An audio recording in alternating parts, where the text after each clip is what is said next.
Romania Black. We're on the penultimate volume of Land of the Lustrous. I have a lot of comments to talk about before we start this. The recap of Volume 11 was everything hurts, and I don't like it here. But in the best way, I suppose. There's been a couple things that have come into light since reading Volume 11 that I feel like telling you all about. One is that one of the students that is on the speech team I coach, at the very start of this year, I saw in their cubby in the speech room that we have a Land of the Lustrous art book. I was watching the anime at the time. It was, I think, episode 11 or episode 12, and I looked in their cubby and I was like, oh, that's a Land of the Lustrous art book. And it's been sitting there ever since I finished the anime. And I told myself, okay, I'm not gonna read it. I'm not gonna look at it. I wasn't even gonna say anything to the student. But right before break, our winter break, they were like, "What are you planning on doing over winter break?" And I'm like, "Oh, I'm gonna be reading Land of the Lustrous' manga." And they were like, I was like, yeah. So they've been periodically asking me, like, where are you in the manga? What's been going on? The last time they asked was right around volume 8, and they were like, oh, that's a part I really, really like. And I was like, so yesterday they were like, so where are you in the manga? And I was like, so they were like, what? And so I kind of collapsed and for 5 minutes ranted about volume 11. And they were like, mm-hmm. They're so good. She's so good. She's not spoiled me at all. But she did say, she was like, yeah, when I was in high school, I was reading this in real time. And I was like, oh, really? And she's like, yes. And so she said that she was talking about the hiatus that the mangaka had went on and was talking about how, I guess because she was reading off of fan sites that have been fan translated, the author's notes that come each week with the monthly update or the weekly update, I think it was monthly, she said, would be listed. And so she said that once the mangaka got like a PS4 or PS5, she started playing Minecraft and went on like a year hiatus. And they were like, and then she's like, oh, I got real into Minecraft, everybody. And I was like, the visual in my head of this mangaka leaving her fans in this apocalyptic wasteland where Foss is coming down to potentially wreck everything. And they're just like, oh my God, Minecraft on PS5. I'll see you guys in a year. What? I was floored. They went on a rant for like a minute about it. And then they said, yeah. But they really like the manga. They have told me no spoilers. They were just like, yeah. They were like, yeah, that's a rough spot you're in. And I was like, so I'm really excited to get to that.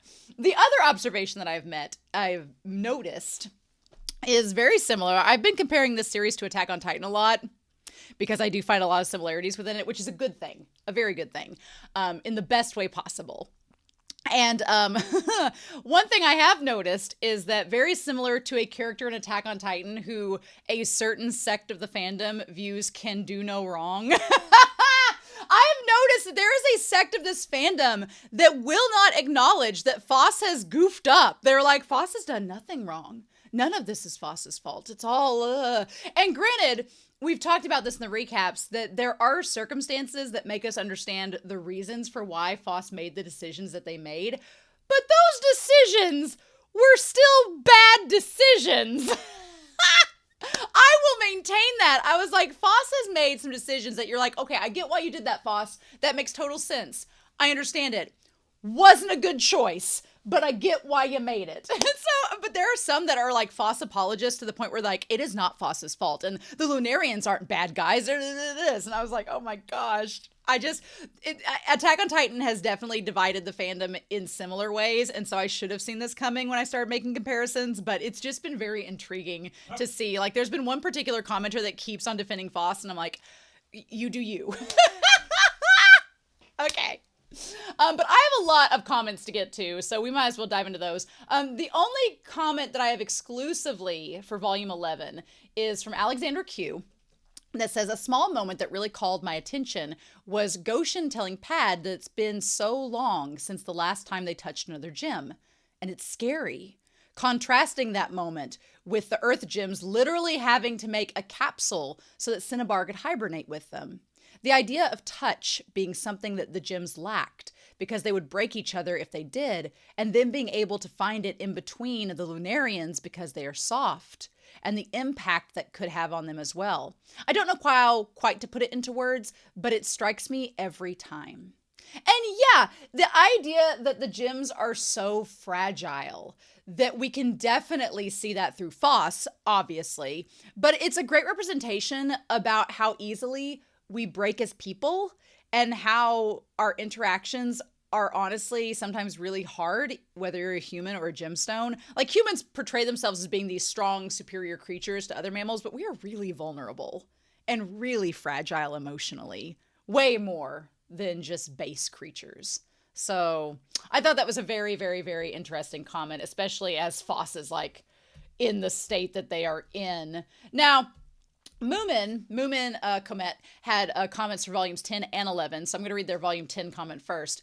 They said, so I had to look it up because I'm not Buddhist, but nothingness in Buddhism is different than nothingness in relation to nihilism. It's described as emptiness or a void. And I would say the Lunarians wanting to return to nothingness is not nihilistic or self-hatred, but just the opposite. Now, I did look some of this up because they sent some links. And so I did a little bit of reading, but the definition that Buddhism kind of points to is more linked to a meditative state where there are no desires and you just cease to have anything. You basically have nothing to attach oneself to. So thus, there is no pain because to love is to pain, as a lot of anime tell us, which it reminds me of kind of like the concept of Christian heaven where there's no pain in heaven because it's like an afterlife. But you know what it also reminded me of? Neon Genesis Evangelion, End of Evangelion. I'm not going to spoil how it reminds me of it, but it definitely does. But the idea that the Lunarians want to toss away their pleasures and their conflict and their pain is, you can understand that to a sense, especially if you're viewing it through a Buddhist way versus a nihilistic way. But then there's also this established theme here of what makes one human and makes life worth living. So there's this contradiction in how HMIA is living now with Cairngorm and the path that he wants to go towards. And he says that, letting go of that, he can't help his humanity. He keeps on pushing through. But does that mean in the end that he's not going to care about Cairngorm? That achieving this meditative enlightenment where there is nothing is more important than their relationship with Cairngorm? We're going to talk about that in a little bit some more, but I thought that was really interesting. So I'm glad there's a little bit more context in the religious side of things because I am not Buddhist either. So I don't know, just the concept of nothingness, it's scary. It's really scary. And I don't know if I totally am on board with that, but I mean, who knows? But anyway, biologically, something else that Moomin noted that I thought was really, really cool in volume 10 was the idea that biologically, every cell in our body gets replicated every 7 to 10 years. We are a totally different thing every decade. And I find that fascinating to think that a 90-year-old has totally replaced themselves 9 times already, but we are still ourselves with some changes. I think that goes back to the idea of the ship of Theseus and the more you replace it, aren't you still the same? And I thought about that too, because I'm 36. So I'm in my mid 30s. And if I think about it, once I read that comment, I was like, okay, how was I 1 to 10? How was I 10 to 20? How was I 20 to 30? And how am I now? And it does feel, when you think about it, like your body has replaced its cells every decade. And you're the same person, but you are somewhat different. And I find that really interesting, actually. So I'm going to have to do some more research into that, Moomin. But for volume 11, they said, what is a utopia? And can someone truly be happy in one? The panel of Congo's birthday party brought this to mind. I could totally be barking up the wrong tree, but the gems are basically immortal beings who live very stagnant lives. Yes, it's peaceful, but without the interaction of the Lunarians, they have become soft. Is this a good thing or a bad thing? Well, I guess that's up to your viewpoint. And I think that's kind of the thing. Utopia to each of us is different. And there is not a universal utopia. So for example, for Diamond, the way she was living with the Earth gems wasn't fitting her and she was unhappy. And so when she gets to the moon, she gets happier and it's the life that she wants to live. But then you conversely have Yellow Diamond who thought that going to the moon would help them, but it turns out to do the exact opposite. So utopia is not a one size fits all for all human beings and for all beings in general. Utopia is kind of different in what each of us makes it for ourselves. And I think that's one of the problems with the story that the characters face is that they all believe, well, if the Lunarians are gone, that'll solve all our problems. Or if we get Sensei to do this, it'll solve all of our problems. But the reality is, it's not going to make one action and one viewpoint is not going to work for everyone. And that's what makes life so complicated and why there are so many complexities, because it's not a one size fits all, even the concept of utopia. So I thought that was really interesting. So thank you, Moomin. Those comments were very enlightening. I Swallow Apple Seeds 927 for volume 10 says Land of the Lustrous ran in the magazine Monthly Afternoon, which is the same magazine that Skip to Loafer and Vinland Saga ran in, which are both series that I love. Imagine reading Skip to Loafer in the magazine, and then you flip a couple pages and see Thorfinn and Foss having the worst day of their lives. I will say, without spoiling Vinland Saga is much closer to Land of the Lustrous than Skip to Loafer. I'm definitely happy that magazines like that have that breadth and spectrum of genre, because if I had got done reading Vinland Saga and Land of the Lustrous, I would need to find Skip to Loafer to help make myself feel better. So that's so cool. So thank you, I Swallow Apple Seeds. I appreciate that.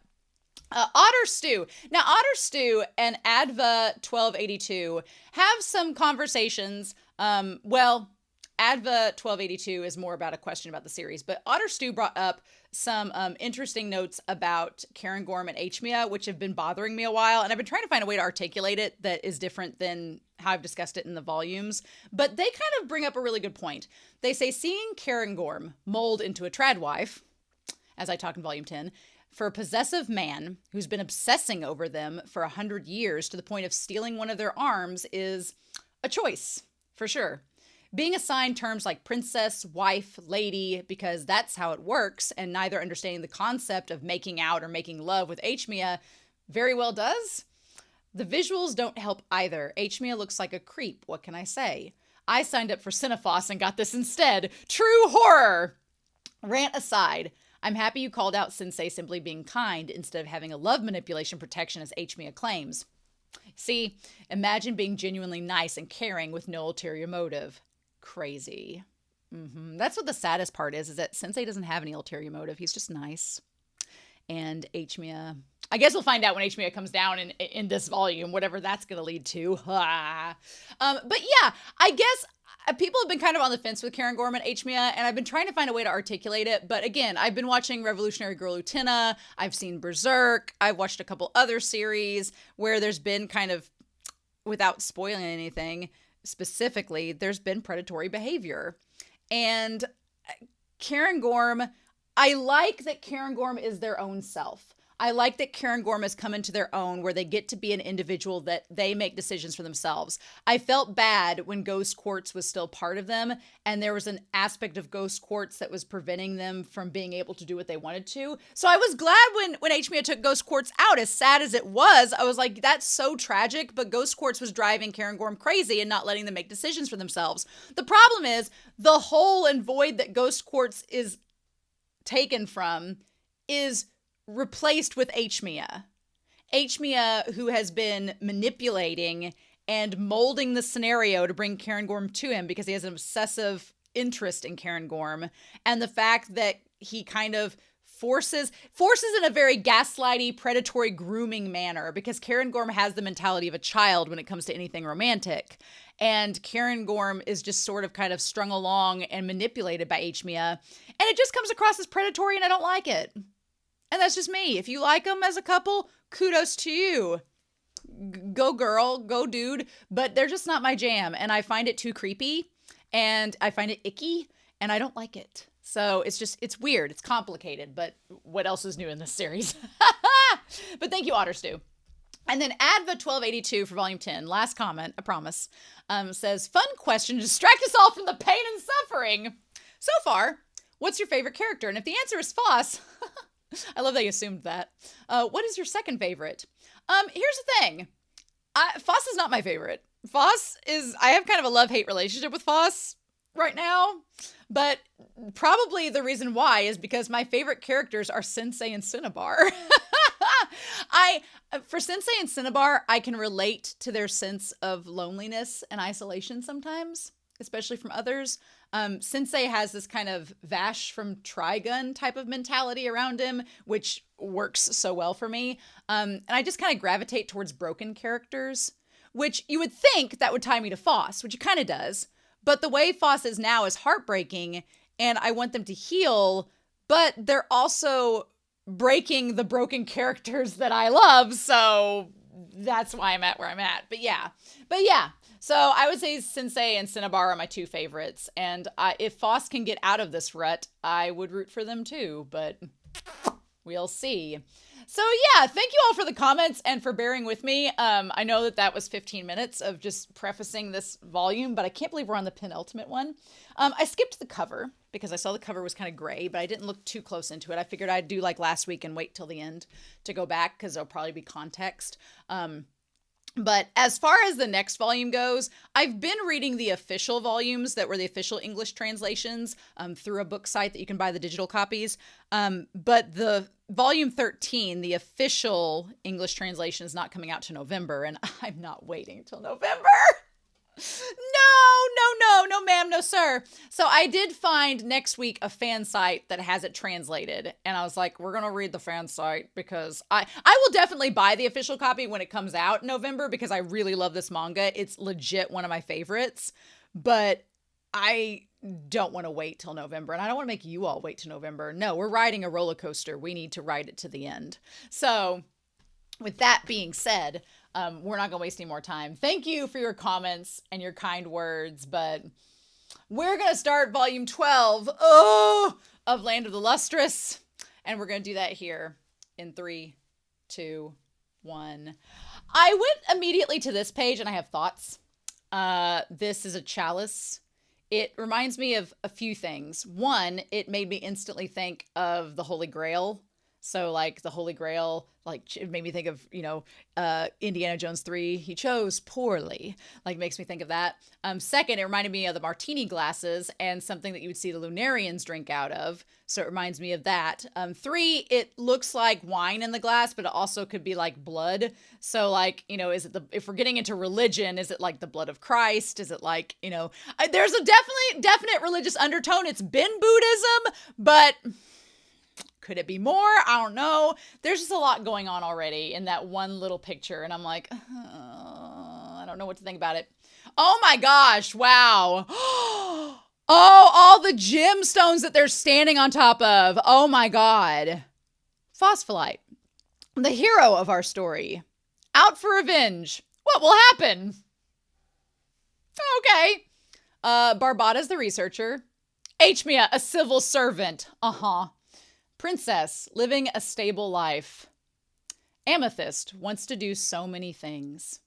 Yellow Diamond, can't be fixed in a day. Goshenite, full of vim and vigor. I like Goshenite over there like on a skateboard, like they're off doing their Skate the Infinity fantasy while Yellow Diamond is et tu brute. Euclase, the conciliator. Now, Euclase and Jade and Cinnabar are the last 3. Oh my God, it's like Blossom, Bubbles, and Buttercup right there in front of, oh my God, it's the Professor, Blossom, Bubbles, and Buttercup right there, the Powerpuff Girls and Professor, and then him, Foss is him. Oh my God. Jade, extremely tough, expect great things. Ooh. Cinnabar, sees the whole picture. Congo, a broken machine. I don't want Congo to die. I don't want Congo to go. I'd be really sad if that happens. Okay, well, we'll see where this goes. What? I don't know what that fur is. It's like fur with little bows, but they look like candies. Are they from like Shiro? Weird. Yama. Is Yama God? Does Yama mean a god? I think it means a god, right? No, well, there's Yamaguchi. Yama, doesn't Yama mean that? Kami. Kami means God in Japanese, but Yama, What? Whoa, hold on. You need to tell me everything right now. I'll be right back. It'll really just be a second. Well, then I'm going with you. Please trust me. Well, I can't. Ha, ha, ha, ha. Don't you ha, ha, ha me. Sorry to keep you waiting. Such avant-garde architecture. Oh, there's Amethyst. Yeah, Amethyst and Barbada have kind of like a relationship going on. I'm not opposed to it. Barbada seems to be cool. When did you have time to build all this? I love Barbada asking the questions. Like, when did this happen? I mean, they have been there for hundreds of years. So, I mean, and HMIA seems like he's been planning this for even longer before then, like 300 to 400 years ago, even maybe 1,000 years ago. So, I don't know. Wait, does this mean Barbada doesn't know about what you just told me? Well, of course not. No one does. The best place to raise a natural human is a natural environment. Well, hey, I'm hearing some unsettling conversation over there. Oh, Barbada, you're rising the ranks, my friend. He does know everything else. Barbada, tell them about the ice flows. The ice flows? Oh. You mean Congo's sibling? Why? What? Sibling? Oh, yeah, it was top secret information that was never documented. What? It was long ago, back when there were still humans on the Earth. Congo had a sibling. Oh, that's creepy as hell. And it's the eye, like it's the, oh my God. The gold box that Foss was in with the hole where you could see one eye out of. It looks just like that, but also the eyeball that was replaced with the pearl is the same one on the box. Oh my God. This machine deliberately miscalculated a meteor trajectory and let it hit Earth in an attempt to establish authority over humans and take over the planet. The collision didn't result in major devastation, but naturally, the device was scrapped. And the next generation machine, Congo, became subject to excessively rigid controls, thus laying the groundwork for the mess we're in now. Ultimately, humans didn't have a chance to recover from the chaos of mechanophobia before a series of meteorite strikes wiped them out. The original device was reduced to a faint consciousness drifting in the ocean. Oh my God, this is like Brave Little Toaster. This machine that they created, this box, gained sentience and decided it wanted revenge and to kill them all. And then it disseminated into the water, and its consciousness, giving all these intrusive thoughts and negative feelings, was literally embedded into the environment. And that's why Congo called it sinner. Because it said you're a sinner, you didn't do what you were supposed to, and you brought harm to people. Oh my God! Oh my God! That was not on my bingo card for the series. Oh, wow. And now that consciousness materializes in the winter sea as ice flows. It disguises itself to look like our army, hoping to find someone who will help revive it. Come to think of it, that's what took Fossilized arms, huh? To make a deal? Doubtful. Probably just trying to get attention. Well, either way, it's best to keep your distance. The terrifying thing about that is that Sensei had to tell them to keep cutting up its own sibling so that it wouldn't hurt anyone else. It's literally like a Cain and Abel sort of situation. That's why Congo looked at it last volume. So weird. They just sat there and looked at it because that's literally his sibling. That is wild. That is crazy. That is world building you didn't need to do, but now it all makes sense. Because I had thought the ice flows were literally just sentient, sentience from the sea, kind of like the gemstones rising up from the sea and going into the mountain at the nascent seashore. I thought it was something like that, or like remnants of the Amorabilia or something. But giving it that backstory, holy shit. Was that good enough? Also, there are a lot of memories in this particular location. Is there a reason you built this place here? A lot of memories. Yeah, personal ones? Well, to be quite candid, I'm ultra interested in everything about your private life, Sensei. Well, that is candid. The thing is, it's not just about my own personal history, but I guess it's fine. So, since we're on the subject, I'll tell you. Well, thank you. Thank you for all this exposition bomb, Barbada. Good job. Wait, it's the second to last volume. We might as well get some exposition. Because so many people died when the 6th meteor hit. A lot of souls had no one to pray for them. They ended up on the moon, all mixed into each other and separated again and became the Lunarians we are now. Actually, in the beginning, there were enough Lunarians to cover all 6 moons. Oh. We all made the most of our ageless immortality and lived it up for a while. Then every one of us got tired of it and wanted to move on to the peaceful world. But there wasn't a single human being left on Earth. Then we finally remembered that Congo was still down on Earth. The shock from the meteorite strike had caused some malfunctioning. So Congo was incomplete, but the machine did acknowledge Lunarians as a species related to humans. Each day, several of us were broken down into our pure elements. Oh, so he wasn't broken at the start. They were going down and having him pray for them. But we all had to wait our turn. We were so desperate it didn't occur to anyone to think about repairs in case Congo stopped functioning before their turn. And now, I have a question for my dear little honor students. How do you think the Lunarian Society determined who got to go first in line? Rock, paper, scissors, drawing straws? Ah, so sweet. The right answer is the introduction of inequality. Because we all had melted together, we were all equal with no race or gender, and that made it pretty hard to determine that kind of disparity. So we figured in that case, we'd pick apart everything we could. We'd find things like when we separated into individual Lunarians, what composition happened to have a higher percentage of criminal souls in them. Oh, and who's had a higher percentage of contributing members of society, etc., and use that as a basis for assigning a weighting order. Cicada, B, myself, everybody here was unlucky enough to be classed as the lowest social strata. They tossed us into this giant, permanently shadowed crater, and they called the whole place the Kumela region. Kumela meaning wastebasket. So these guys were the bottom of the barrel of determining, which is interesting. Of course, humanity had to introduce, of course, because they're remnants of human souls, they had to do inequality because, conflict, and we can't have nice things. We've got to find a way to classify ourselves as we've done through all of time in history. So are they suggesting that their souls they thought were mixed with criminals? There is kind of like a redemption to that I kind of like, that these were like the bottom of the barrel souls, but they built this society and kind of utopia for themselves. And Barbada doesn't seem like that bad of a guy. HMEA seems creepy as hell. I don't like HMEA at all. Can't believe he was a criminal, but Barbada? Interesting.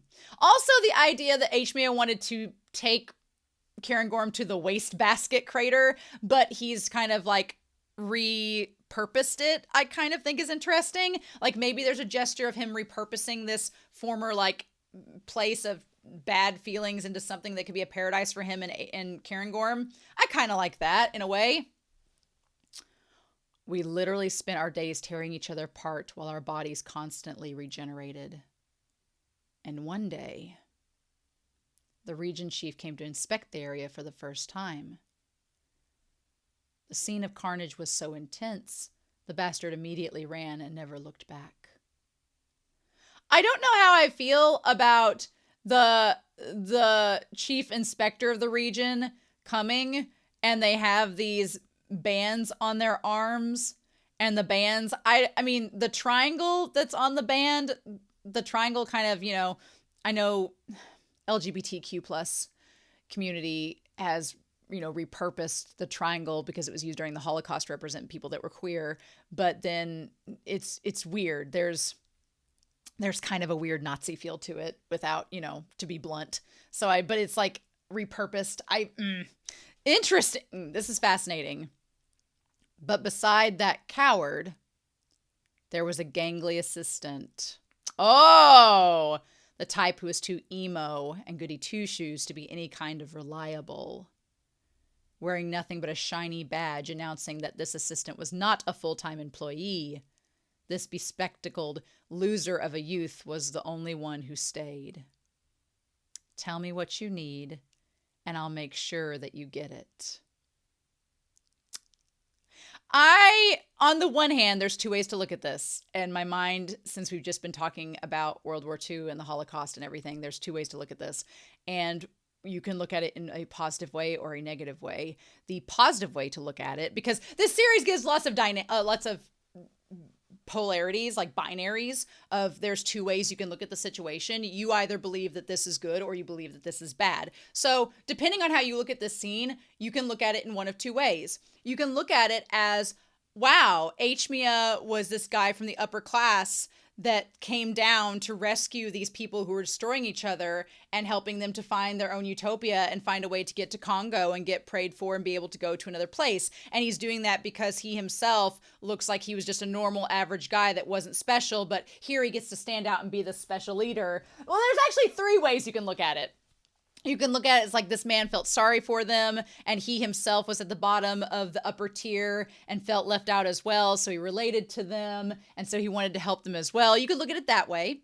You could look at it as he saw a way to take advantage of this situation, that he himself was on the bottom of the ladder in his tier, but if he goes down to this tier, he's at the top of the ladder, and he can be the king. You can look at it that way. Or you can kind of look at HMIA with like a allusion to Hitler. Kind of, in a weird way, being like, you know, tell me what you want and I'll get it for you. Who cares how we get it, just that we get it.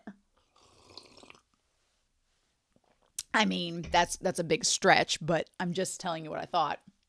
But, I mean, it makes sense now why they ground the other gemstones up to dust, because they all thought, well, we were tearing each other apart, so how is that any different? You didn't abandon us, did you, Section Chief Emma? Emma? Ah. Ooh, interesting. Director Emma of the Kumala Region Community Health Promotion Office, Health and Welfare Bureau, became Emma, Kumala Region Administrator. Our new chief even gave up a better place in line to serve us. Because of that, Lunarians and the other social strata abbreviated his title to A, Emma Kumela, and even started calling him HMIA. Oh, that's what it is. Emma set up a tower for us, and a town for us, and we waited patiently for our turns, but then Congo broke down, and the residents of Kumela were left behind. That was right about when the first Lustrous were born. Barbada, what? I can tell them. You were never cut out to be a prince anyway, so stop pushing yourself. You've already done more than we ever could have expected or should have expected. You're not saying my name correctly. Oh, the third eye. It's not Emma. It's Yama. Oh, okay. Creepy. So I have questions. So, wow, Barbada was like, ready for expositions? So Yama, HMIA's Yama. I guess my question is, at what point did Congo break down? How did Congo break down? Why did nobody fix Congo? Did he only break down when the last of the group above, I'm still going to call him HMIA probably, but Yama's group, before they could get there? Like, I want to know the circumstances of why Congo was broken and what caused it and when did they notice. Like, I want to know more about that. But yeah, so we find out that Yama was part of the upper echelon of souls of Lunarians that decided to stay behind with the others. And I can see why Barbada is grateful to him, right? Because he helped create some form of civilization within the Lunarians. But there's also the concept that Lunarians are just the souls of humans that weren't good enough to pass on. They're all like the sinners left after the apocalypse. Like, you know, after Armageddon. I was like, oh, interesting. Speaking of interesting, chapter 90 is called Crushed. I hate this. I would rather sit and learn all about the Lunarians' history and that. I don't want to go to Foss being terrible. I don't want that. And just smashing all of the gems and laughing about it. I'm like, that's so sad. And my face is Euclase. My face is Euclase right now. Oh. I admit defeat. Take me to the moon. I want to talk with you and the Lunarians. Please just let me talk to you. Well, no, Foss is going to smash it into bits because that's what they did to Foss. That's exactly what's going to happen. Foss is not going to negotiate because they wouldn't negotiate with Foss. And I get why Foss wouldn't. I get it. But damn it, that's going to hurt. I know it's going to happen, though. If we take the time, I'm sure we can find an answer that will make everyone happy. I believe that we were given these long lives so we'd have time to overcome these difficult problems. Well, oof. Please be our mediator. You're the only one who can. You need me? Yes. They're gonna smash him. Yep. Oh, shit! Damn it! Well, I don't need anyone. That sucks. I mean, I'm not surprised that Foss did this because Foss was like, y'all tore me up in tiny pieces and hid me for 220 years. So it's just really sad because it's like you're supposed to grow and be better, but that's hard for humans to do. And I loved Euclase, though. Euclase was trying. Oh. Oh, Rutile. That's Rutile there. With Pad. I thought it was Cinnabar for a second. Finish them. What is this, Mortal Kombat? Oh, my God. Oh. Oh. Like, Foss, you could have just let him go. They weren't going to do anything. Congo. Annoying pest. Oh, Jade. Oh, Jade. Oh, that's going to leave Sensei and Cinnabar. That's going to leave Sensei and Cinnabar. What? No, what about my Cinnafoss? Why? Okay. Oh.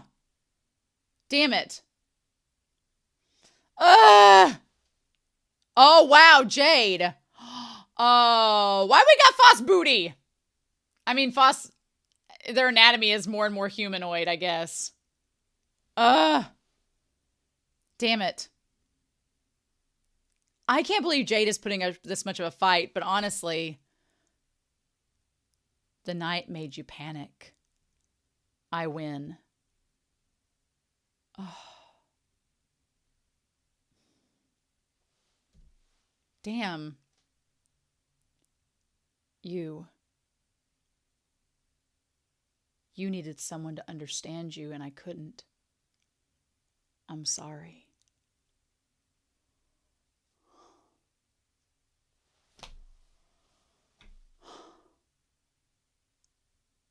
For Jade to say that, and way back at the very beginning, Jade was one of the ones that gave Foss such a hard time.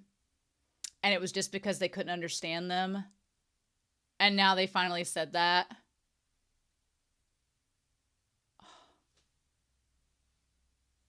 Oh my God. What are you talking about? Understand me? What is there to understand now? It's too late.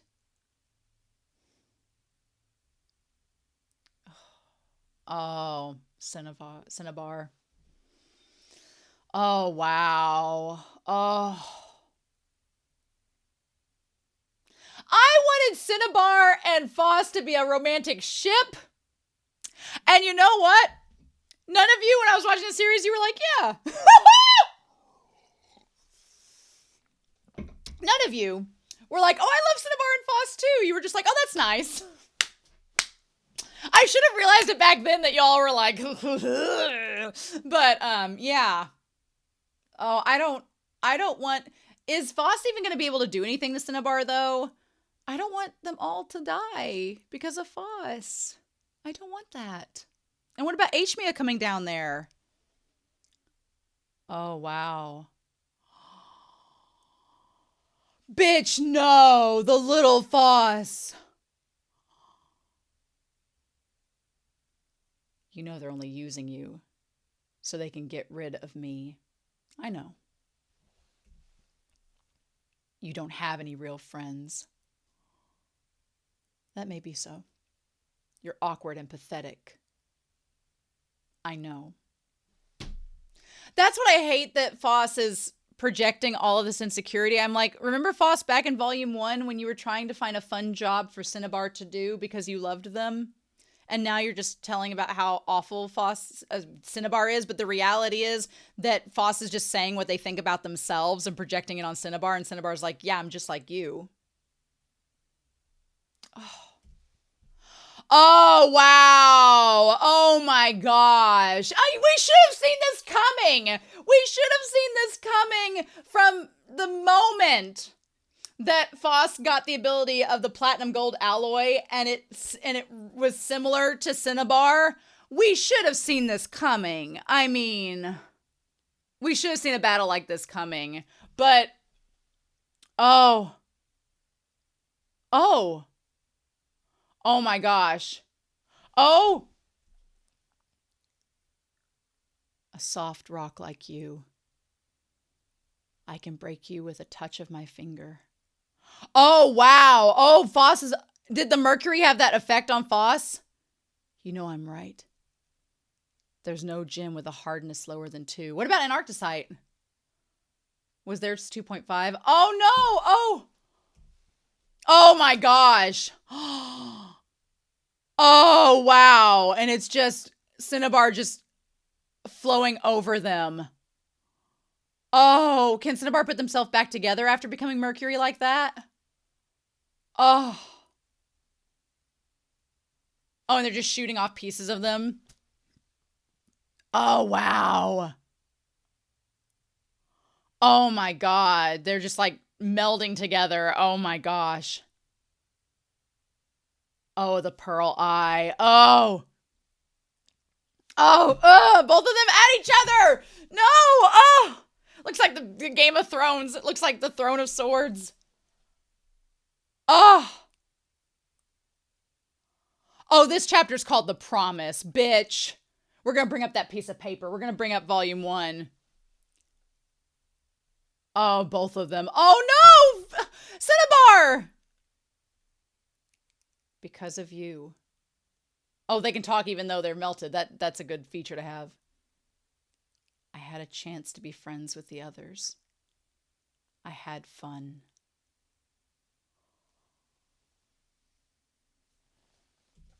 Thank you for keeping your promise.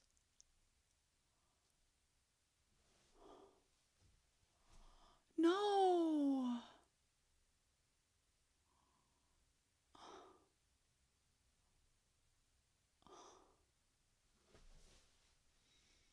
I want Cinnabar to be gone.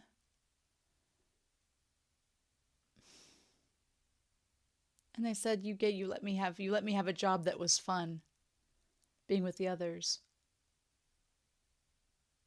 Oh.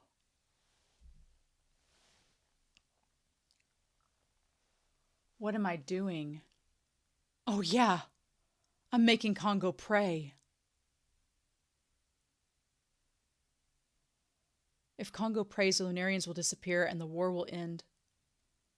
And I'll put back every one of you the way that you were. Just wait. How do you think that's possible, Foss? You've broken them into smithereens. How do you think that's possible? Like, they're so far gone, they forgot what they were doing there, and then they're like, yeah, I'll just make Congo pray and it'll all be better. Foss, sweetheart.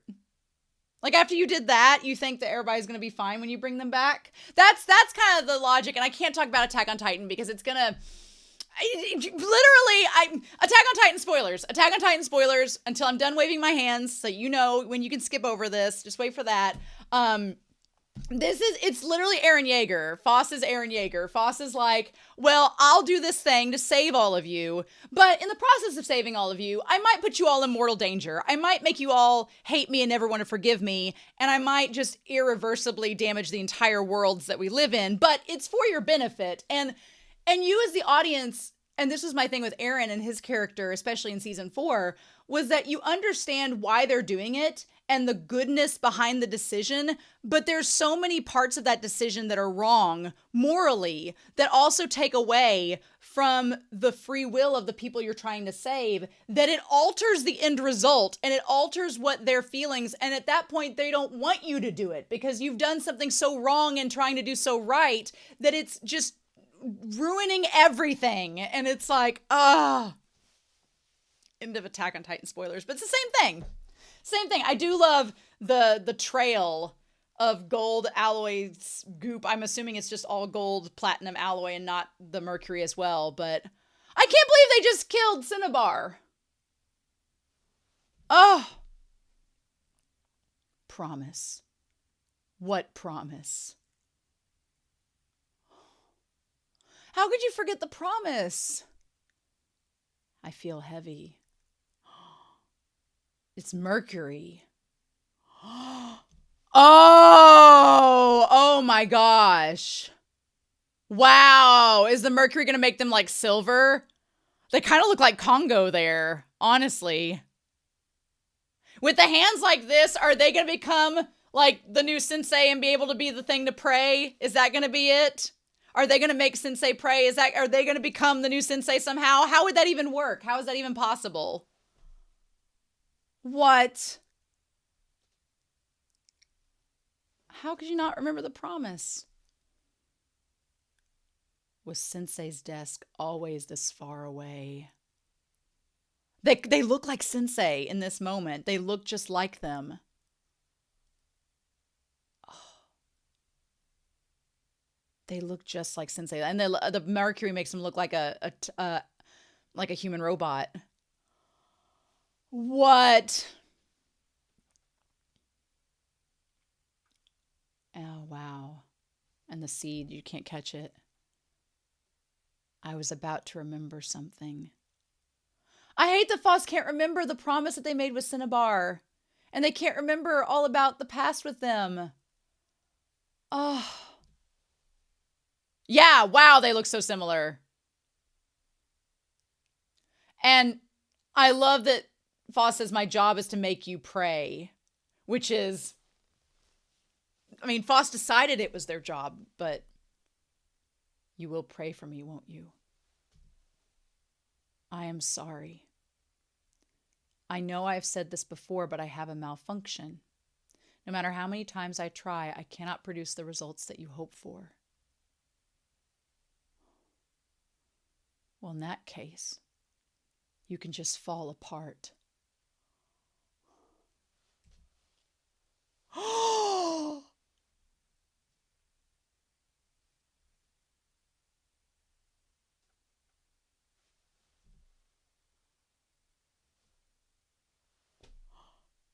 Oh my God! All this time, I have been waiting for a human to tell me that my work is done. Thank you. Take my right eye. Use it. That's how it happens! Pray with all your heart for happiness. And when you do... That's how it happens! Oh my God! The eye that was missing! The eye that he had for Foz! Oh my God! Oh, I'm gonna cry!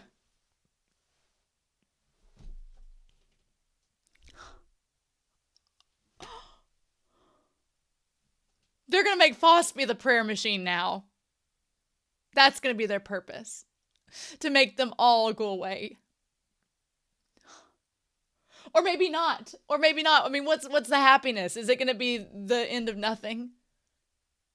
Oh my God. Oh, H. Mia. Oh.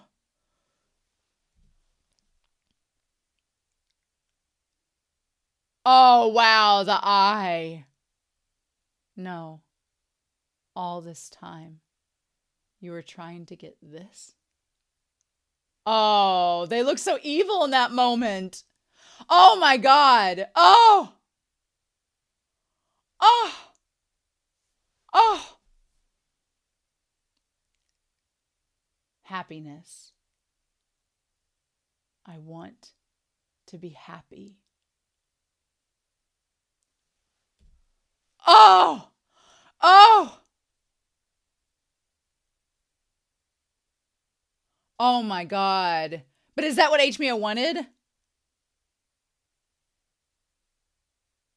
I have to put everyone back.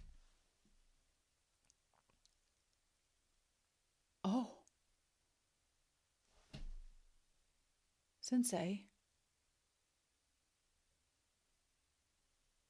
Oh. Oh my God. They're all gone. Where are they?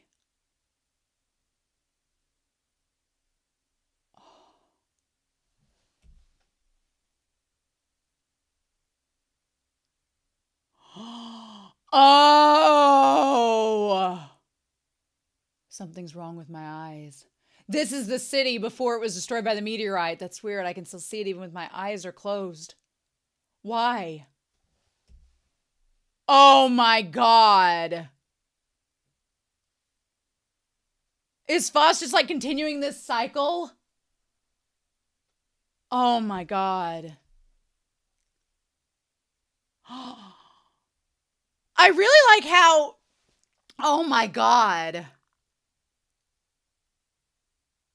I really like how, and this is just a talk about the physicality and gender, but Foss has kind of grown up as the series has gone on, and they don't really have a gender because they're a gemstone, but even though they're, you know, a reflection of a human and gender is a construct, they don't really have a biological sex.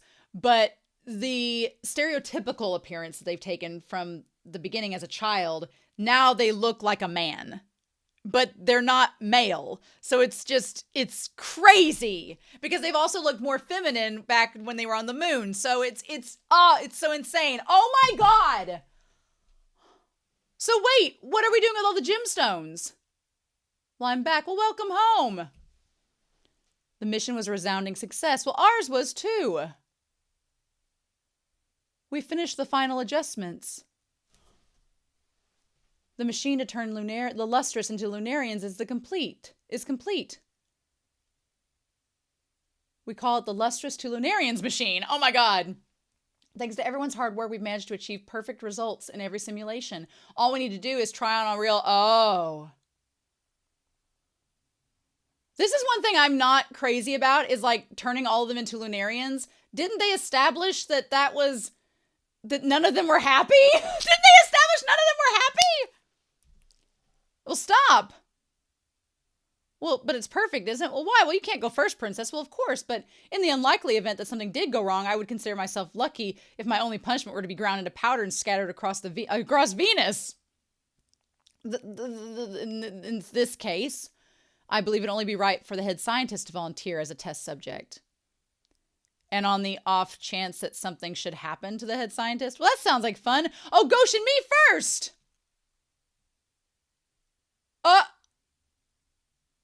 So has Goshen been this whole time? Wait for me tonight at the edge of the universe. I'm sure you must have noticed, haven't you?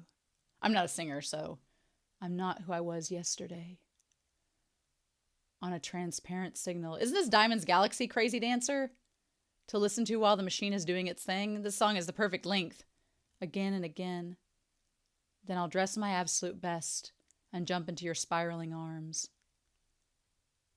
Well, that sound means it's done, which is like the way that they were dressed. Diamond seems kind of like when they went to face Bort. They were dressed their best. I hope you'll notice. I won't be the same tomorrow either. Ta-da! Oh, success! Now I can try all kinds of new moves. Oh, we need a stabilization kit. Stat. Oh, kidding, I'm just so funny. Next, please. Oh. Oh my gosh. Become a Lunarian. Yes. When the gems were kidnapped and scattered across the moon, their inclusions were released into space, so their memories had been lost ever since. But recently we discovered that they had all made their way to some ice deep within the special magnetic field on a different moon, and we were able to recover them. Unfortunately, we can't return the memory data to the inclusions within the original gem bodies. But if we combine them with the inclusions inside the fragments that are being kept on Earth, once we've collected enough, then we can implant them into a Lunarian-type body tissue and revive them as Lunarians. That's the idea. And of course, you and any others can become Lunarians too if you want. You'll lose your individual sparkle and color, but you'll be lighter in weight and you won't have to worry about different properties, so you'll have a broader scope of communication. I've written down all the pros and cons here if you'd like to take a look at it. Well, I mean, you'll lose what makes you an individual, but...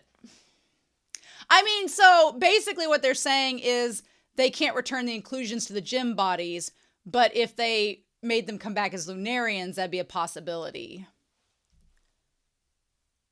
What did the others say? Well, they all want to know what you're going to do.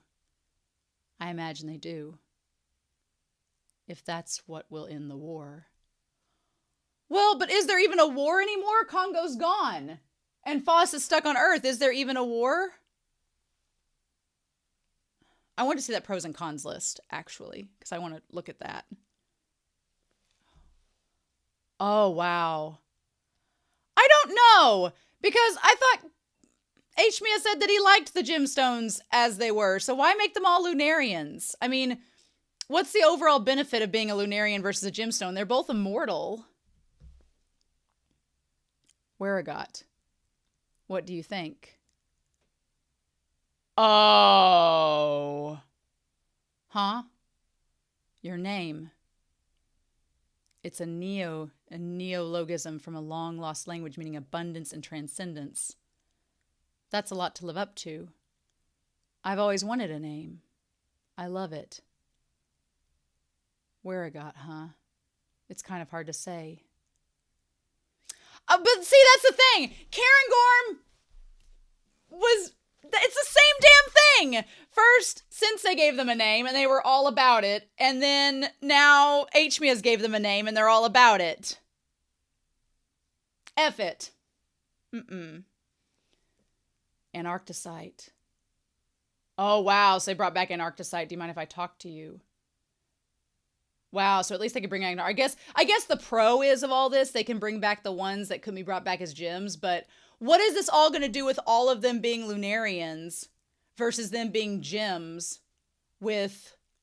Oh my god, are they all going to get brought back as Lunarians and then they're going to want Foss to pray for them and let them move on, and Foss is going to take Sensei's job and start building up the gemstones again? It's going to be a big freaking cycle. I was trying to do a favor and make sure you wouldn't be lonely when you woke up, but it ended up taking a while. Oh. How is Sensei there?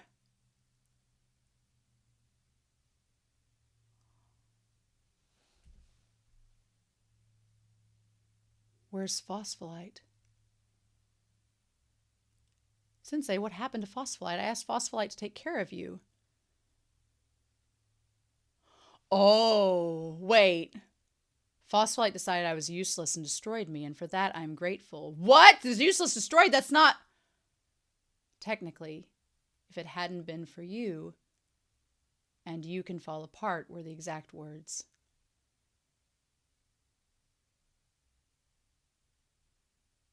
Well, I mean, technically Foss did destroy him because those were the key words, but I didn't think Sensei would be able to come back. That seems weird.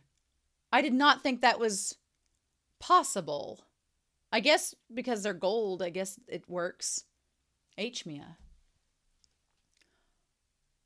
Oh, wait. An old friend of mine. A very refined and elegant individual. Congo, that's not the right name. It's Yama, really. Yama, you were right. Someone did come along to release me. Just as you said when you were consoling me all those years ago. Congratulations. What? Consoling? What? What? Old friend, what? But I am empty. The information on humans, the power to break you down into pure elements, I've given it all to Phospholite. Why did you rebuild me? Okay, so yeah, so Sensei gave everything to all the power to make Foss the next one. Congo, how long will it take for your powers to fully transfer to Phospholite? Somewhere around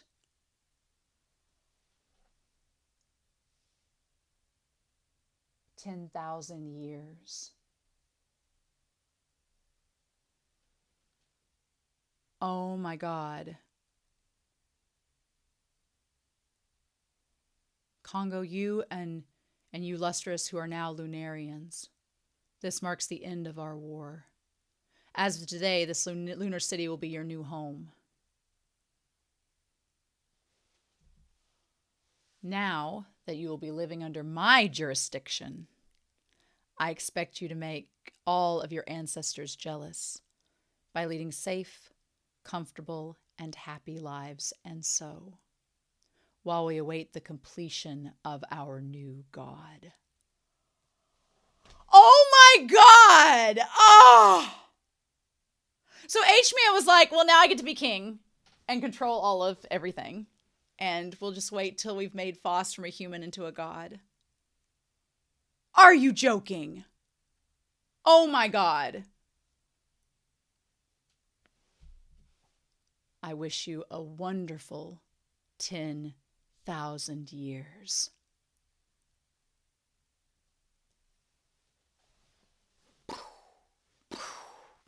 My mind is blown. I wondered if last volume, when H-Man was like, I have a plan to make Faust go even further than being a human. Well, I'm like, well, the only step higher than being human is being a god. But I didn't know how in the world they would achieve it. I didn't know how it would achieve it. So technically, though, Cinnabar hasn't been brought back, have they? Because is that just the golden platinum alloy, or is it the mercury too? I don't think I saw Cinnabar as one of them amongst all of them. I don't know. I don't like them all becoming Lunarians. Them being gems was their specialty. And then we heard of how terrible it was being a Lunarian. So it's like, why would you want to become something that's so terrible? Oh my God. So I'm guessing that this was all H-Mia's plan, knowing that Sensei was broken, to be like, I want to know why Sensei counts. It felt weird this chapter for Sensei to be like, oh, my old friend, and you counseled me all those years ago. I want to know what that conversation was, and was it really as hunky-dory as H-Mia and Sensei say it was? And how does that work? Sensei being there feels weird. Sensei being there feels very weird. I don't know how to describe it, but it doesn't feel right.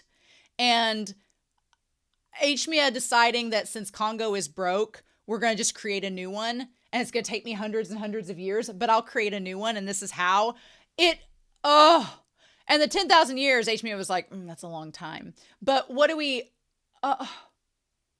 do? What?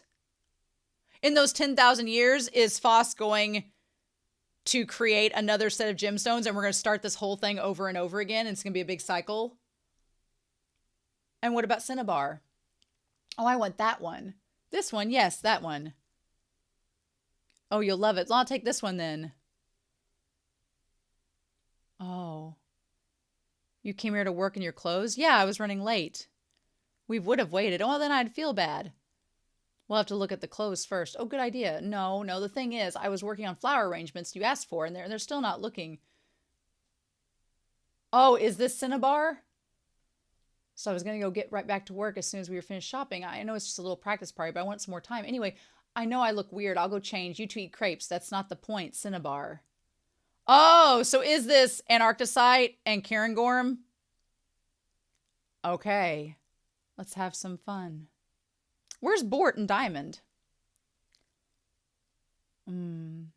Where to? Oh, Kahela first, and from there we'll follow the automatically generated course of events. So we're sticking with the flower motif? Well, of course. Cinnabar loses all track of time when it comes to flowers, after all. Well, I'm sorry. I'm just so happy to be able to touch them. I guess that is one good thing, is that I hate that the gems chose to be Lunarians because it means losing their beautiful luster and their shine and their individuality in that sense. But for Cinnabar to be able to touch the flowers, Weregat's a weird name. I want to call them Cairngorm. We're supposed to meet at 1800, right? Yeah, I told you so. Oh, we're so sorry. Were you going somewhere first? Oh, to the Eye Opener theme park. Don't be late. So what were you saying again? Well, it turns out they couldn't bring Lapis back. They didn't have enough head memories. because Foss had the head. And there's Bort with the jellyfish. Tonight at the party, the Diamonds make it official as a band. No. I see. You're worried about your partner's lack of energy. Yes, Doctor, I'm overthinking. No, I understand exactly how you feel. Oh, I'd better hurry. I guess in this sense, it's so bizarre. It's so weird because you have this dichotomy of the Lunarians talked about how much they hated their existence. Hmia and Barada had the whole thing about how their immortality felt meaningless. And after so long, when the honeymoon phase was over, they all started conflicting with each other and hating each other and just wanting it all to end and to go into the vapid void. And then on the other hand, you see the Lunarians, the gemstones as they become Lunarians, and they all seem like they're doing fine and they're getting to live their best lives. So it's like, which is it? You know, can it be both? When does this honeymoon phase wear off? And does it? Does it? Oh, Yellow Diamond. 33 asked me to make some jam for the sandwich cookies. Oh, stop it, Yellow. You already made the jam. We all did yesterday, remember? Oh, yeah. Oh, I was just wanting some roses to put in the tea. They're so pretty. I didn't know you were so talented, 30. The way it sparkles takes me back.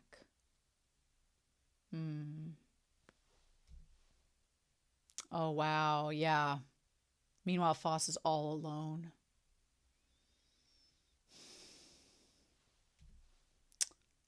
Today, as scheduled, the Earth has been closed off.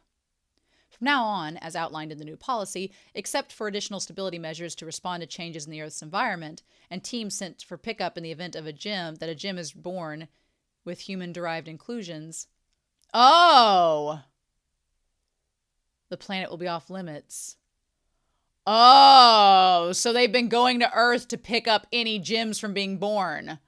Oh. As for the Admirabilis, although we've seen a trend towards degeneration into smaller, less intelligent life forms to adapt to food shortages on Earth, we've carefully interviewed everyone involved and determined that none of their race have been left behind, and all who wanted to have successfully been installed on the moon. Acclimation to our pools is going smoothly, and we plan to integrate them with lunar Admirabilis into the newly constructed synthetic sea soon. The search is ongoing to find where the memories of the Admirabilis who have lost their flesh have ended up, but we're constantly gathering more information and we have high hopes for success. As we continue to take Lustrous and Admirabilis into custody, we plan to lunarize any and all who wish to undergo the process. We're all going to be Lunarians. It's like they all wanted to make everybody human and to gather everyone together from all three races to become one. To one. Ooh, there is an ick factor to it. There is an ick factor. There's like the one master race ick factor. It's there. And I can't separate it now that I've seen it. It just rubs me the wrong way. And I know that's reaching and that's stretching, but it's just there on the tip of my tongue. And I'm like, there's just like, as utopian and nice as everything is, and there's benefits to Cinnabar being able to touch the flowers, do all of this, there's still an ick factor and a creepiness underlying it all. And I don't like the idea of them all becoming one race, because then when Foss prays, it's going to make them all. This is why HMA was like, when Congo prays, everyone disappears. But it was really just the ones that were like Lunarians. So they're all going to disintegrate when Foss prays, and then they're all going to be gone, right? I have a report on the current state of phospholite. At present, everything is as stable as it can be. The process is in what we believe to be a standard installation phase. And we can see the memories inherited from Congo being replayed on loop. Oh, and those are like the little game board pieces. Is it weird that Admirabilis look like the game board pieces, or is that the strange thing is? According to our calculations, the process will require an extremely long amount of time for completion. But the solitude has substantially reduced that amount of time. And it appears that we will need no more than 10,000 years. The poor thing. An environment with poor relativity. It is difficult to feel the difference between 10,000 years and 5 billion. 10,000 is too many.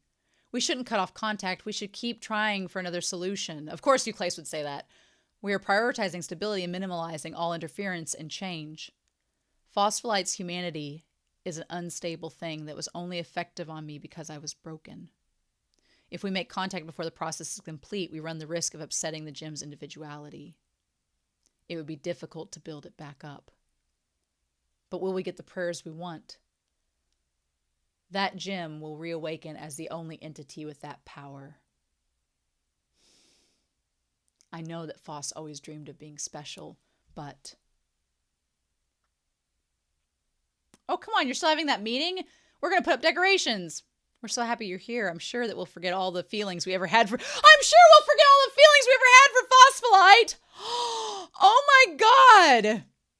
My feelings are gratitude. Can you find it in you to forgive? Yes. Foss will be the only one left behind. Isn't there anything else we can do for our old friend?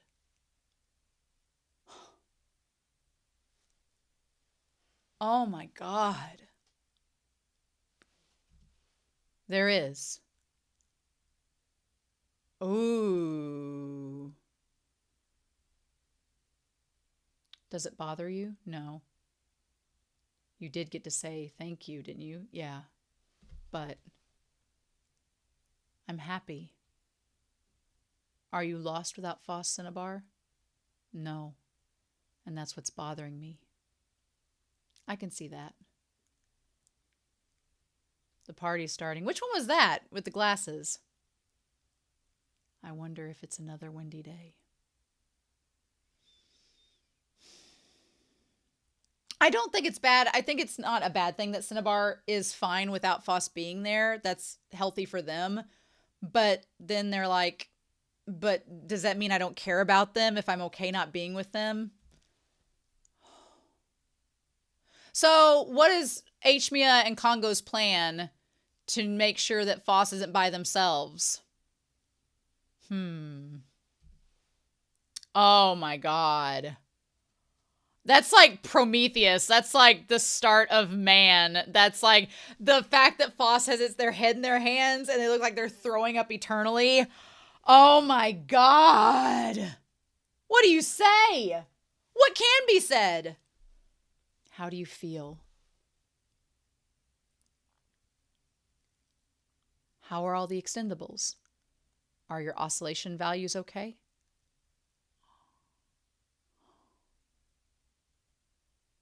Wow, we're finally getting it. Yeah, them. And they have their face has all the marks on it, like the birthmarks. That's why the Lunarians couldn't recreate it. And there's Shiro! Yes, everything is normal, Dr. Ayumu. I mean, mother. That's right. Good child. You're the best son. I feel like I've been sleeping for a long time. Well, that makes sense. You have been. Where's the rest of the team? Oh, well, they didn't make it. Those little rascals. Oh, and she's got the leg and then, oh, from like the radiation and everything. Oh. I see. There's been a change in my outward appearance. Well, isn't it cute? And I made you sturdier while I was at it. Thank you. My regulation uniform. Yep.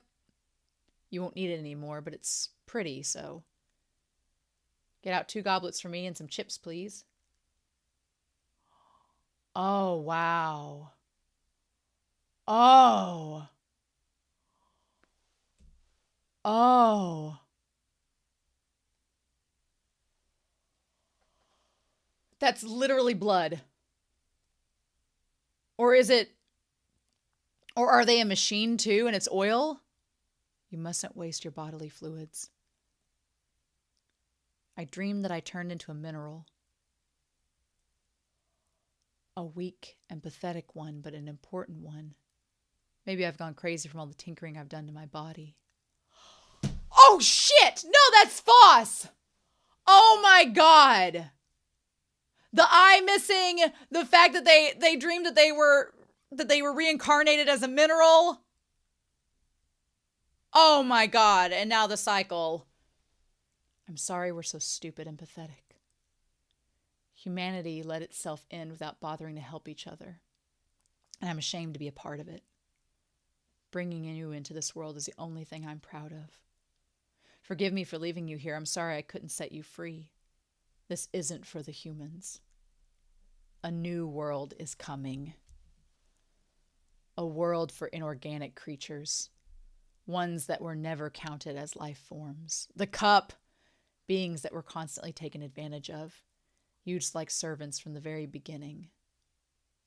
After I made you, I realized this is just a transition phase for life on this planet.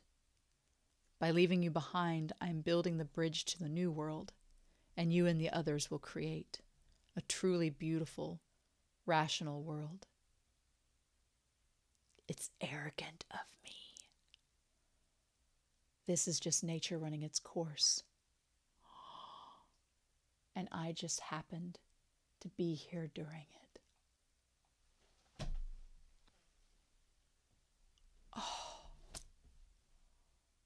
Oh my God.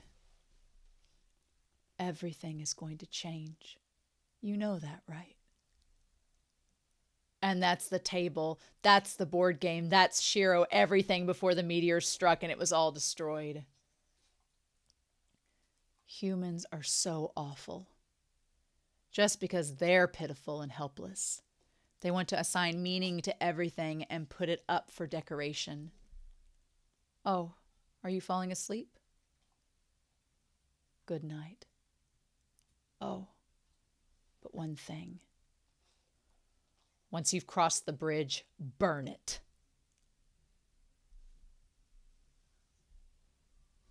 Oh. Oh, wow. That would be, oh my God. Oh. Well, you have to go through an ugly duckling stage before you can become a beautiful butterfly. Oh my God. Wow. Yeah, they look like a deity. Oh my gosh. Wow. And then they're all showing up in front of Foss. Wow. I know, Huckleberry. I know. You're cuter than Shiro, aren't you? Yes, you are. Right? Right? Yeah. What a goose. What a goose.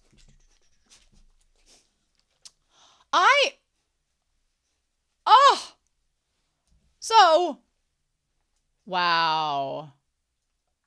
And there's all the Admirabilis. There's everybody.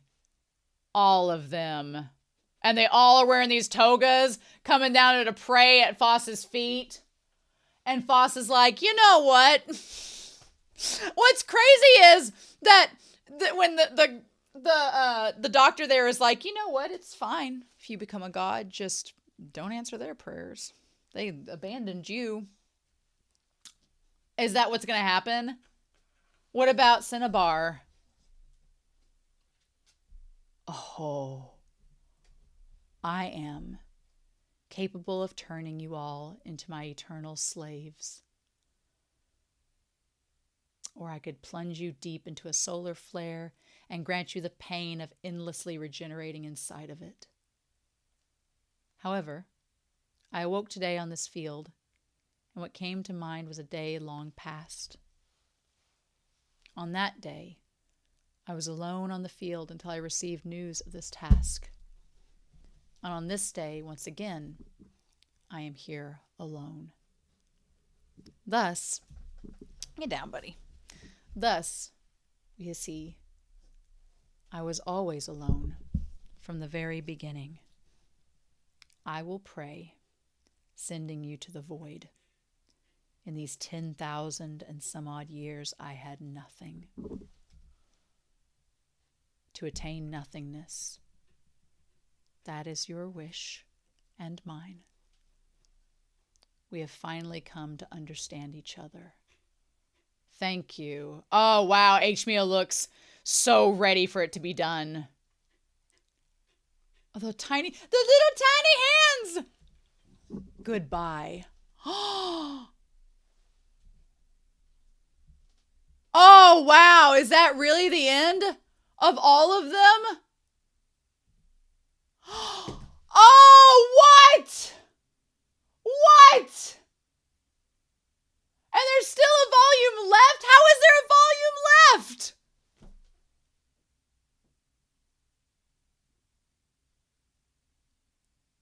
Land of the Loving Reunions. Oh, sure remembers you, Congo.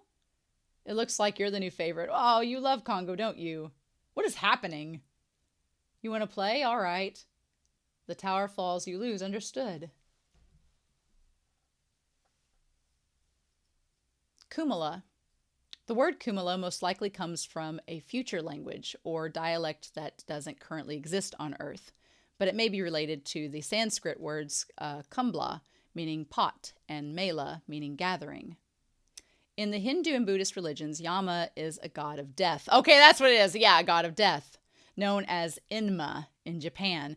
Okay, when I thought of Dragon Ball Z, Yama or Inma, they're called both, and they are the ones at the gates of heaven in the series that lets you in and out. So that's why I was thinking of Yama. He is the king of hell, whose job is to judge souls of the dead for the deeds they committed in life and send them to their next phase of existence in the afterlife. Well, we're a god. There are any number of ways to spell the name HMEA, that HMEA gives Cairngorm, and HMEA never specifies exactly which language the name comes from. Perhaps it came from one that doesn't yet exist in our time. The translators have chosen this spelling based on the name of the Egyptian god of abundant harvests, Wajuwer, whose name means great green.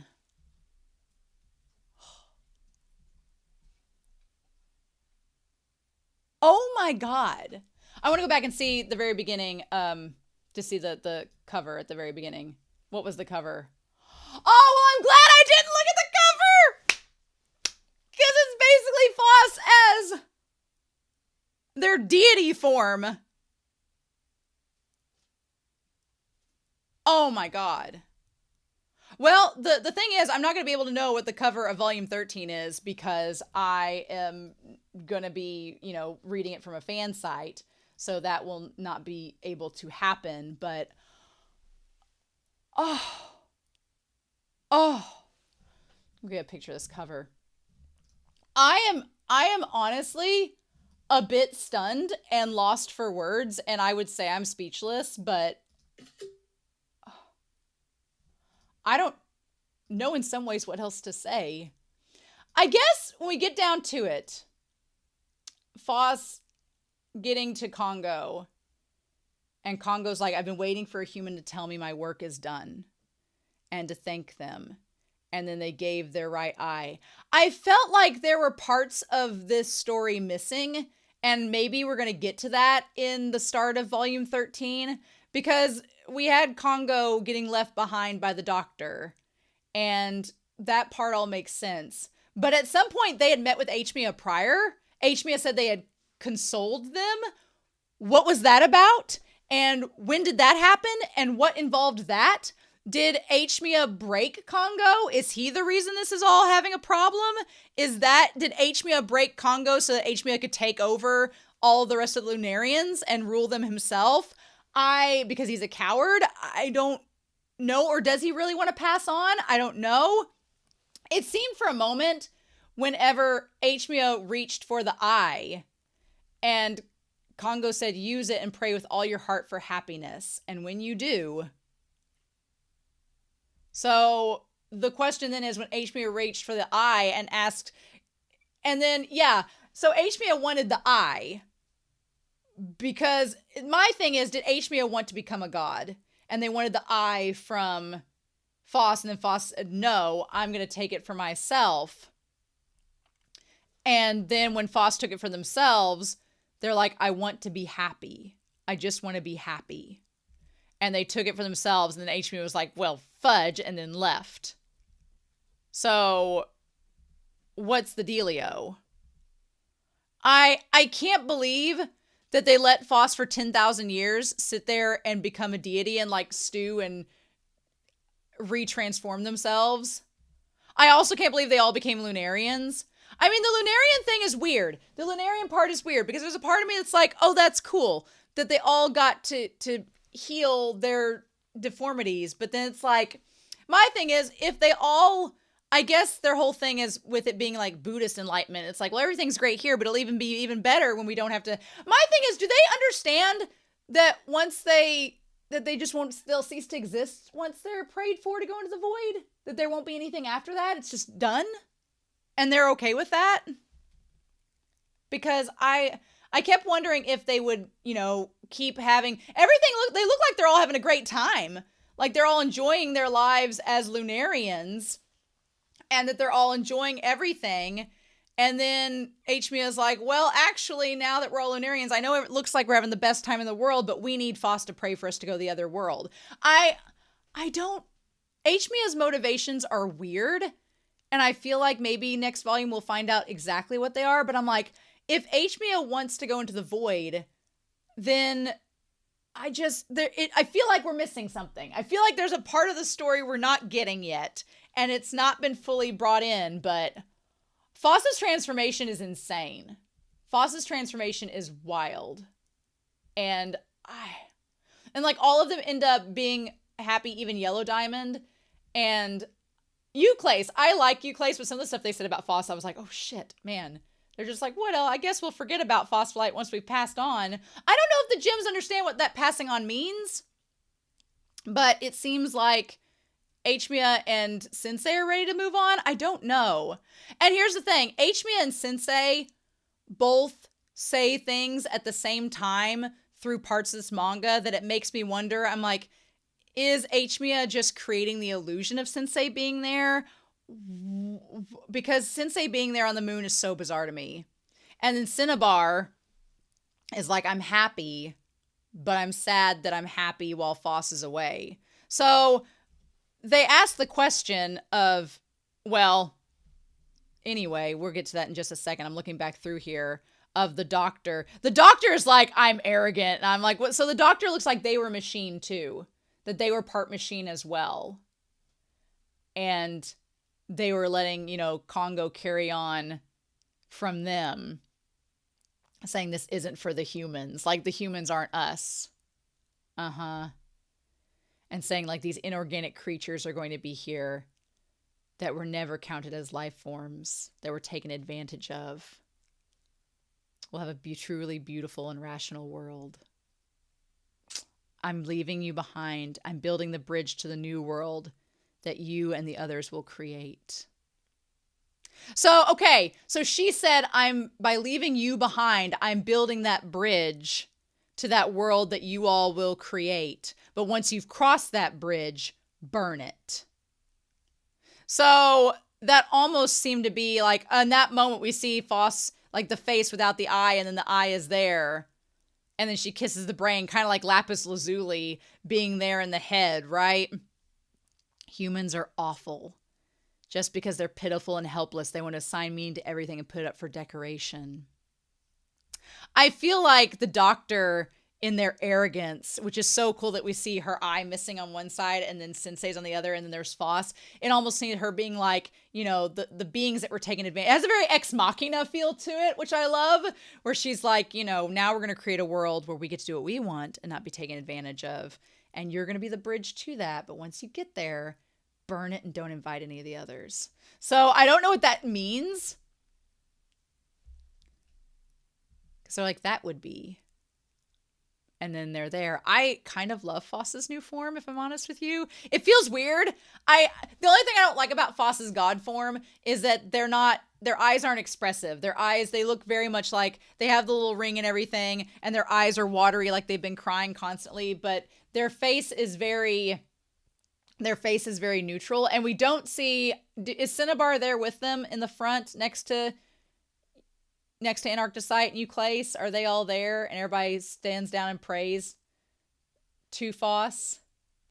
The one thing that's really sad about all of this is that Foss is like so above everyone now as a deity that Cinnabar and them, it's like how we went from a little gemstone on a forest field to a flower field to it being a god, potentially praying them all into another voidal existence. How we got here in 12 volumes is insane, but it feels so organic. And on this day again, I am alone. I was always alone from the very beginning, and I will pray to send you into the void. In these 10,000 some years, I had nothing. To attain nothingness. That is your wish and mine. And it seems like they close their eyes. We have finally come to understand each other. And then, yeah, HMIA and Sensei say at the same time, thank you. Like, HMIA really wants this. But I'm like, is Congo really there? And then they say goodbye. I love that their eyes and everything, it looks almost like the world or like a Rorschach test or something. Y'all, I'm not going to be able to wait to read volume 13. I'm just going to have to look at y'all's comments for 11 and 12 and 13 and answer them as we go, but I don't think I'm going to be able to wait. No. I cannot believe Foss has made this transformation. It's wild. The one thing they said, though, when they were talking all together is that, what did they say there? They said, what did they say? There was a reason, a way that they could do it. Because they talked about Foss being all alone. And so the war is over, so again, 10,000 years of them being perfectly happy and having a great time. Why did they need to move on? It seemed like everything was great, you know. What did they say there that Foss was being alone? I want to get to that part about Euclase talking about it. Is that about the solitude? So then they said, is there anything we can do for our old friend? And they said there is, and that's when we see Cinnabar. So, I mean, what are they going to do for Foss that they haven't already done? They said, is there anything we do for Foss? And it's like, well, how is Foss not going to be alone? That's the big question I have. So, and then I feel bad that Foss is like, well, I've been alone for 10,000 years. So I get this nothing. I don't know. I feel like, is Foss going to do a little gotcha at the beginning of volume 13 and be like, gotcha, actually, the last 10,000 years by myself sucked, so you don't get anything either. So I don't know. Or are they going to actually pray and then be alone? Does Foss think that they're going to like cease to exist as well if they pray and do that? I have so many questions.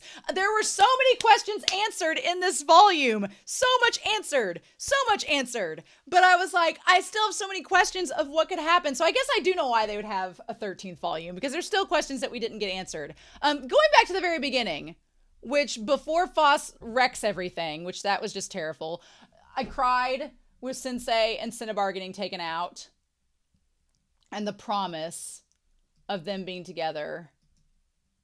I just, and all of that. So going back to the very beginning with the moon, when they talked about, so knowing that Yama is the god of death, that he literally is like the king of the underworld, leading them. That part is so weird to me. But yeah, finding out that the Lunarians had tore each other's bodies apart as they regenerated because they couldn't, you know. The thing is, Sensei had them pray in a straight line, whereas this time they all showed up together. So I guess Sensei was a machine, not an actual deity, so he could only, you know, send one person down at a time. But since HMO was like, I'm going to make an actual god that's capable of doing this, not a machine, it's a different story. But He said everybody got tired and wanted to move on to a peaceful world. So I guess HMO has told them all that eventually they'll get tired of each other, so let's just move on while we can. The box of Congo having a sibling, wild. Was not expecting that to be a revelation we got this week, but I like how we went from like 3 years was a long time to 100 years to 220 years to 10,000 years.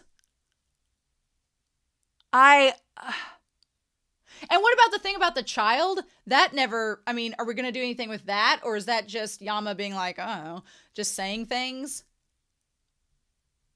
Y'all, I'm going to let it sit a day. I'm going to let it sit a day or two. But I don't think I'm going to be able to wait for volume 13. You're all going to just have to forgive me. But we'll be able to talk about it in the Discord. We'll be able to talk about it with the comments and all of that. I don't know. I might do a Land of the Lustrous live stream in the summer if you all want to do that and talk about this. We can do that too, but it'll have to be summer when we get to it. But oh my God. I'm floored by this volume. Absolutely floored. I'm not mad at it at all. I am amazed that Foss went from being this little gemstone to going through all of this pain and suffering to literally becoming a deity. But now that they're a deity, it's like, are they alone? do they feel nothing? Like, is that even right that they don't get to feel anything anymore? Is that okay? Like, I don't want Foss to suffer, but the idea that they are like, let's just end it all. And that is that the reason HMIA wanted Foss to go through all this? Because if Foss suffered enough that they just wanted to end it all, is that kind of how HMIA feels? I need to see the final volume. So, anyway, I'm so excited to hear your comments down below. I hope you all have a wonderful week. Please stay safe, take care, and yeah, next week is the final volume. I cannot believe it, for Land of the Lustrous. And I'll see you then. Bye.